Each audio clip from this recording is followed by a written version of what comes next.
I think that's pretty authentic. I mean, Hezbollah is by far the strongest military component in the country, by far the strongest intelligence body in the country.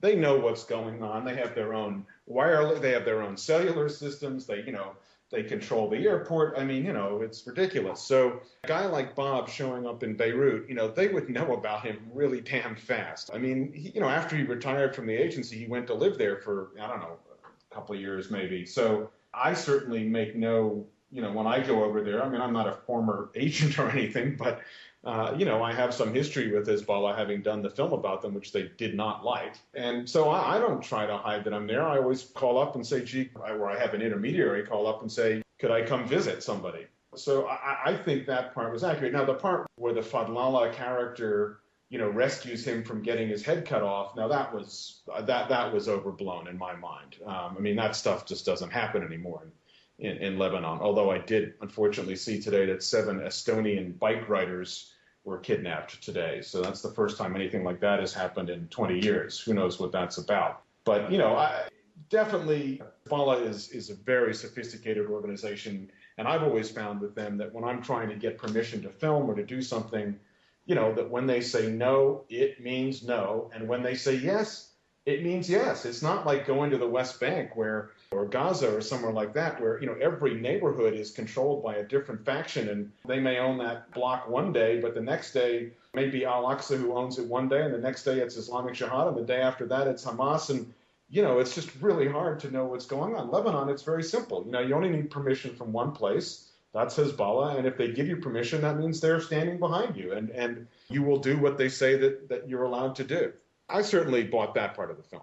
One thing that has struck me, having worked on terrorism issues myself at the CIA, is how much emphasis is put on Sunni militant groups over Hezbollah.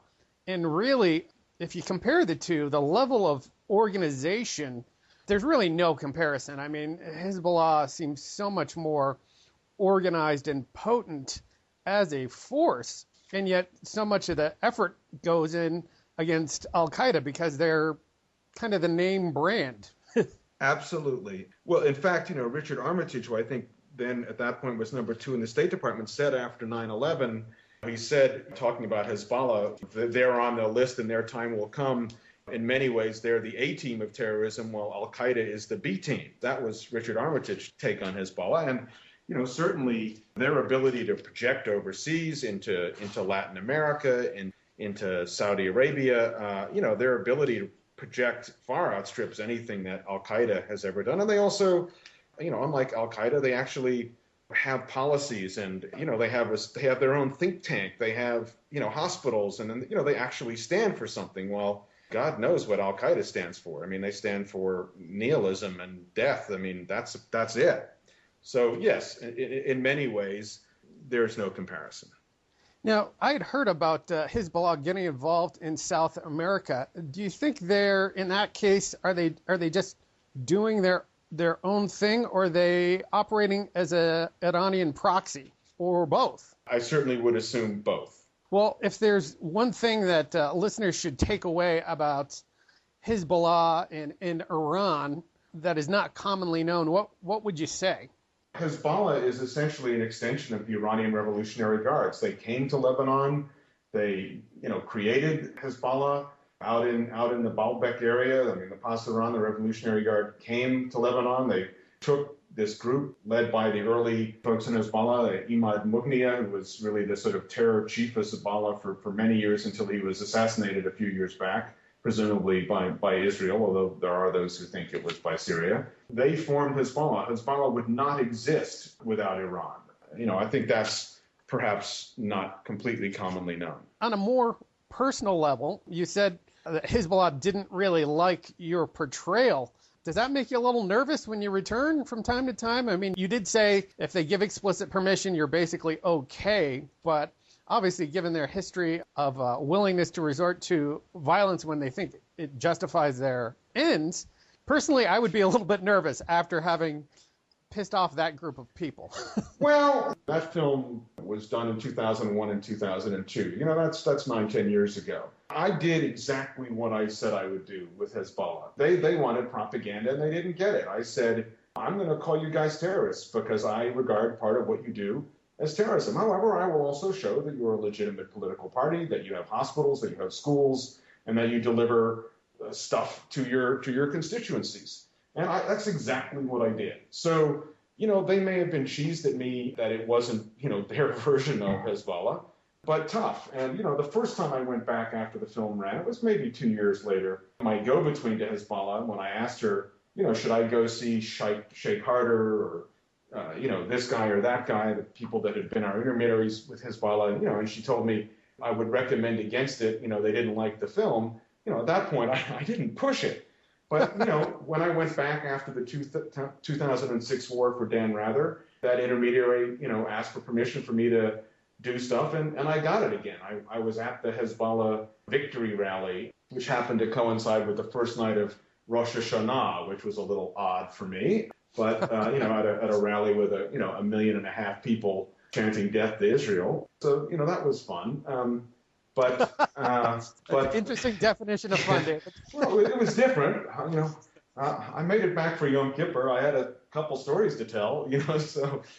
And then when I was there last June, they were willing to meet with me and my group of Americans. So I think after 2006 that their understanding of the press got a lot more sophisticated, and their understanding of how to talk to Americans and others got much more sophisticated. The guy who runs their media operation now, Ibrahim Moussaoui, is a much more sophisticated guy than his predecessors.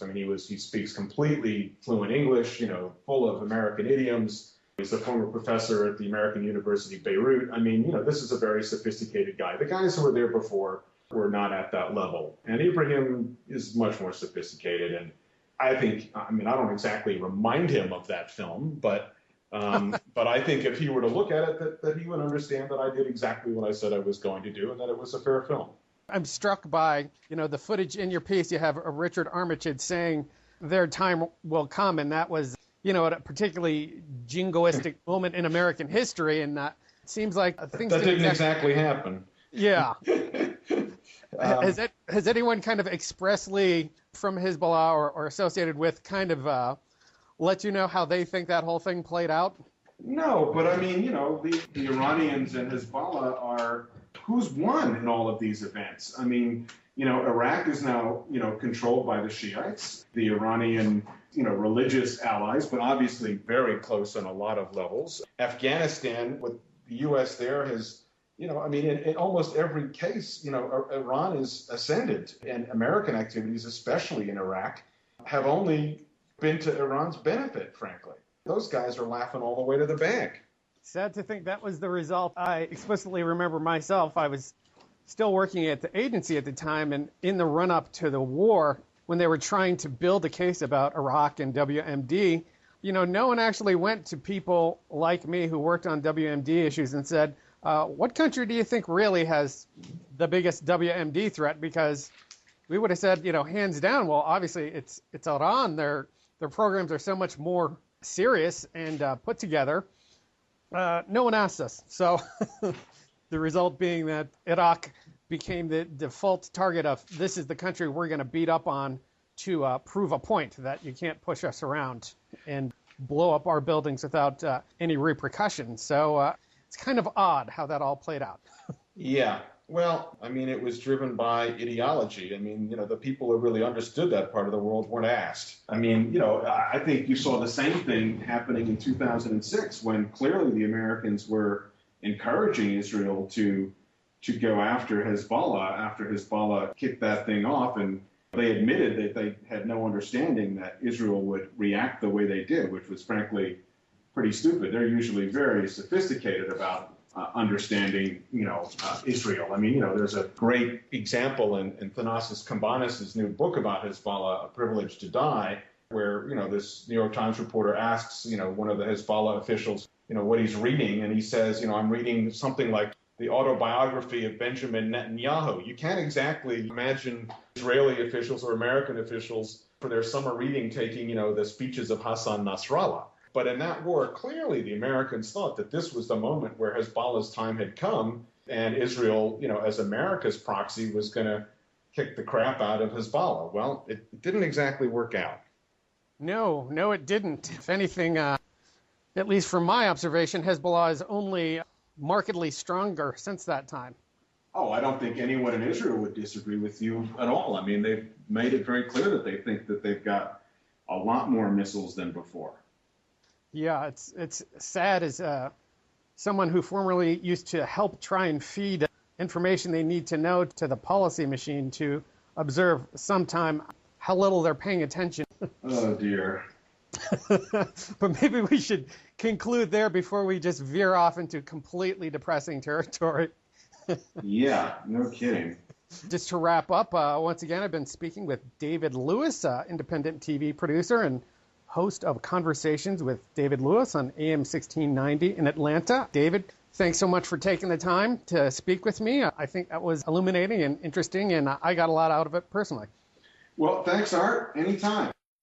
I hope the podcast listeners enjoyed that interview with David. I look forward to speaking with him again in the future. For those of you who'd like to check out David's Frontline segment on Hezbollah, you can find it at davidlewistv.com. If you have any questions or comments about the interview, please send those to IranThisWeek@artkeller.com.